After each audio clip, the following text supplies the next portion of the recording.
የአርቲስቶቹን ሀብት ሁሉ የሚቀብረው ባለሀብት አርቲስቶችን እየጠራ የመኪና ቁልፍና የቤት ቁልፍ እየሰጠ የሚያንበሸብሻቸው ልጥጥ ባለጸጋ ከፊልም ዓለም ባሻገር ያለው የፊልም ሰው አርቲስቶቹ ባለሀብት ናቸው አቅም አላቸው ስንል መክረማችን ትተን ማመዛዘኛው ከፍ ያለ እንዲሆንና እውነተኛ ባለሀብቱ ማን ነው እንድንል የሚያደርገን ባለሀብት ነው።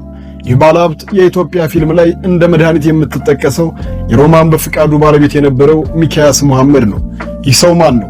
ሮማን በፍቃዱስ በመናውቃት ልክ ብቻ ያለች ሴት ናት ወይ? ከጉበዝ ፊልም ባለሙያነቷ ባሻገር ያለው ማንነቷስ ማን ብትሆን ነው የዓለማችን ፕሬዝዳንቶች ጋር የቀረበ ወዳጅነትን መፍጠር የቻለችው? ቤተመንግስታቸውን እንዳሻት የምትመላለስበት ገብቶ ለመማር አስቸጋሪ በሆነው ተቋም ውስጥ የሀገራችን መሪዎችና ባለሀብቶች ያልቻሉትን ትምህርት ገብታ የተማረችው ሮማን በፍቃዱ ጀርባዋ ምን ይመስላል እንነግራችኋለን። ለጥቂት ደቂቃዎች አብራችሁን ስትዘልቁ ሀብታም ነን ባዮች አርቲስቶች ሁሉ ስለሚያስንቀው ስለ ባለሀብቱ አርቲስት የምንነግራችሁ ይኖራል። በባለሀብትነቱ ውስጥ ያለውን ባለጸግነቱን ፍንትው አድርጎ የሚያሳየውን ቅንጦቱን እየቃኘንና አሉ ከተባሉ የሀገሪቱ ባለሀብቶች እንዲሁም ባለስልጣናት ጋር እንዲውል የሚያደርገውን የሀብት ምንጩንም እናጋራችኋለን። አብራችሁን ዝለቁ። ያለለው መኖሪያ ቤት ውስጥ መረብ ኳስ፣ መዋኛ ገንዳ፣ የሙዚቃ መድረክ፣ ጎልፍ መጫወቻ፣ ጂምና በየሁለት ወሩ ግቢ ውስጥ ትልቅ ድግስ ከተመለከታችሁ የተደረደሩት ውድ መጠጦች ለመቁጠር አዳጋጅ ከሆነባችሁ ተበልቶ አይደለም ታይቶ የማያልቅ የምግብ አይነቶችን ካያችሁ ትልልቅ ዘፋኞች እውነት አንድ ግለሰብ እንደፈለገ እያዘዛቸው ሲዘፍኑ ከተመለከታችሁ እንኳን ደስ አላችሁ። በማወቅም ሆነ ባለማወቅ የተገኛችሁት በቱጃሩ ሚኪያስ መሐመድ መኖሪያ ቤት ውስጥ ነው። ሚኪያስ መሐመድ አርቲስት አሊያም ተዋናይ ብቻ አይደለም። ከጥበብ ዓለም በማይጠበቅ የሀብት መጠን የተጥለቀለቀ ባለሀብት ነው። ጓደኞቹ የብሔራዊ ቲያትር ቤት ሰዎች አሊያም ከሀገር ፍቅር የማይጠፉ የኪነ ጥበብ ሰዎች አይደሉም። ይልቁንም ውሎና ዳሩ መሰንበቻውም በሀብት ከሚመጥኑትና የእሱን ድርጊት ከሚደግሙት ከነ ጀነራል አበባው ታደሰና መሰሎቻቸው ባለሀብቶች ጋር ነው። የሚሆነው ስለሚወዱት ስለሚያደንቁት አሊያም እንዲሁ ከሱ ጋር መዋል ስለፈለጉ አይደለም። ሰውየው ኢትዮጵያ ውስጥ ካሉ አርቲስቶች ተወዳዳሪ የሌለው ባለሀብት ነውና ነው። የሚኪያስ ሀብት ከፊልም ባለሙያነቱ አሊያም ተዋናይነቱ ጋር አብሮ የሚነሳ አይደለም። ሀብቱ በፊልም አልመጣም። እስከዛሬ የተሰሩ ፊልሞችን በሙሉ ቢሰራቸው እንኳን አሁን ያለበትን የሀብት ደረጃ ሊመጥኑት አይችሉም።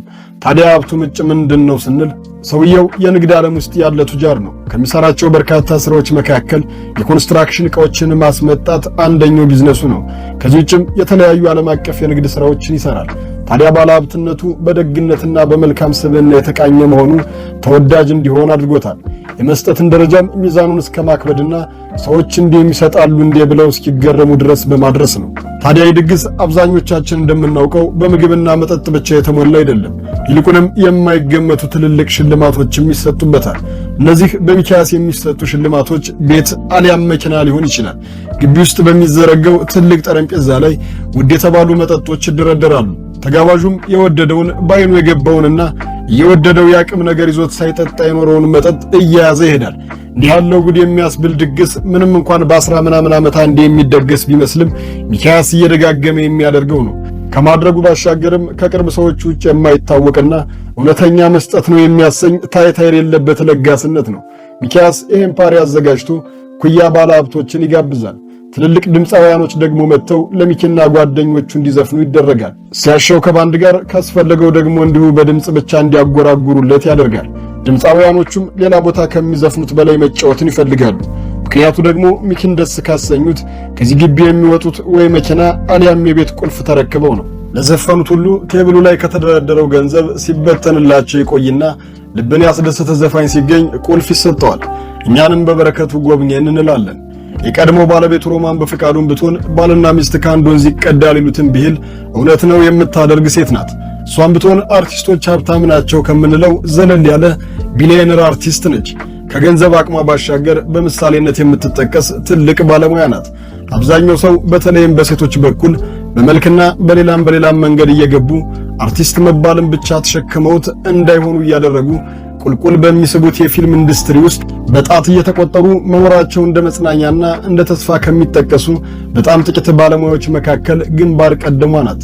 መሃል አዲስ አበባ 22 ያደገችው ሮማን በፍቃዱ እንግሊዝ ለትምህርት በመሄድ የራሷን ስራ እየሰራችና ግማሽ ቀን እየተማረች ለ2 ዓመት አይቲ ከተማረች በኋላ ሙሉ ሰዓት ስራ በመስራት ትቆያለች። በኋላም በለንደን ቢዩቲ ኮሌጅ ስኪን ኬር በመማር ሌላ ካምፓኒ ውስጥ ትሰራ ነበር። ታዲያ በርካታ ስራዎችን በመስራት ራሷን ከማኖር አልፋ የጀገነችው ሮማን ለንደን ከተማ ውስጥ የራሷን ሬስቶራንት እስከ መክፈት ደርሳለች። በዚህ ሁኔታ ውስጥ ለ7 ዓመት ከቆየች በኋላ ከለንደን ወደ ሀገሯ በመመለስ ወደ ገናናነት የፊልም ህይወት ገባች። ታዲያ በድንገት ወደ ፊልም የመጣችው ሮማን ምንም አይነት ተዋናይ የመሆን ሐሳብ እንዳልነበራት ትናገራለች። ድንገት ካፌ ውስጥ ቁጭ ብላ የታየችውና ባለሙያዎች አይን ውስጥ የገባችው ሮማን ለፊልም ካስት ተደርጋ በድንገት የገባችበት ሙያ ከፍተኛ ደረጃ ላይ አድርሷታል። ታዲያ የመጀመሪያዋ የነበረው ክስተት ፊልም በከፍተኛ ደረጃ ተወዶላት ነበር። የራሷን ስራ ወደ መስራት ደረጃ ተሸጋገረች። ራሷ የጻፈችው ባለታክሲውን ጨምሮ በርካታ ፊልሞች ሰርታለች። ከትወናው ባሻገርም ኤክስኪዩቲቭ ፕሮዲውሰር በመሆን የተለያዩ ስራዎችን ሰርታለች። አዲናስ፣ ሲቲ ቦይስ፣ ጊዜ ሚዛን ከሰራቻቸው ስራዎች መካከል በከፍተኛ ደረጃ የተወደዱላትና የተለየ ገጸ ባህሪያትን ተላብሳ የሰራቻቸው ስራዎች ናቸው። ሮማን በፍቃዱ ከተመሰከረላት የፊልም ባለሙያነቷ ውጭም እየሸፋፈነች የምታልፈው አንድ አስገራሚ የህይወቷ ክፍልም አለ። ዓለም ላይ ያሉ ከተባሉ ባለስልጣናት የሀገር መሪ ፕሬዝዳንቶች ጋር በአንድ ክፍል በአንድ ጠረጴዛ ቁጭ ብላ ተመራለች። ሰዎቹ ስልጣን ላይ ያሉ ማለት ነው። እዚህ ዲፓርትመንት ውስጥ ለመግባት መስፈርቱ ብዙ ነው። እንደ ቀልድ ዘው ተብሎ አይገባበትም። የመጀመሪያው ዓለም አቀፍ ካምፓኒ ሊኖርህ ይገባል። የባንክ ትራንዛክሽን ይታያል። አሁን ላይ ያለ የብር መጠንም መታየቱ አይቀርም። ጀርባህ ይጠናል። ትምህርቱ የሚፈልገውን መስፈርት ስታሟላ ብቻ ትቀላቀላለህ። ታዲያ ሮማን የሀገራችን መሪዎችና ባለሀብቶች ማድረግ ያልቻሉትን ነገር አድርጋ በሃርቨርድ ቢዝነስ ስኩል ኦነርስ ማኔጅመንት ፕሮግራምስን ለ3 ዓመት አጥንታለች። ለዛም የብዙ ሀገር ፕሬዝዳንቶች ጓደኛ በመሆን ቤተመንግስታቸውን ቤቷ አድርገዋለች። ታዲያ እነዚህ 2 ቢሊዮነር አርቲስቶች ባለታክሲው በተሰኘው በሮማን በፍቃዱ ፊልም ተገናኝተው ተዋውቀው ፍቅርን ብቻ አይደለም ትዳርንም ጀምረው ነበር። ነገር ግን በግል ጉዳያቸው መግባባት አልቻሉም። 2 ልጆችን ካፈሩ በኋላ ለመለያየት ተገደዋል። ሁለቱም በተመሳሳይ ቢዝነስ ውስጥ ይኖራሉ። የኮንስትራክሽን ቢዝነስ፣ የቆዳ ቢዝነስና ሌሎችንም ከሀገር ውስጥ እስከ ሀገር ውጭ ካምፓኒዎች አሏቸው። ሁለቱም በየግላቸው ቱር ማድረግ ይወዳሉ፣ ዓለምን ይዞራሉ። ሮማን አሁንም እየተማረች ማደግን ማወቅን ትመርጣለች። ሚኪ ፓሪ እያዘጋጀ ጓደኞቹ ጋር ቺል ማድረግን ይመርጣል። እኛም የሁለቱም በረከት ይደርብን እያልን አበቃን። የእናንተን ሐሳብ በኮሜንት ቪዲዮውን ላይክ፣ ቻናሉን ሰብስክራይብ በማድረግ ቤተሰብ ይሁኑ።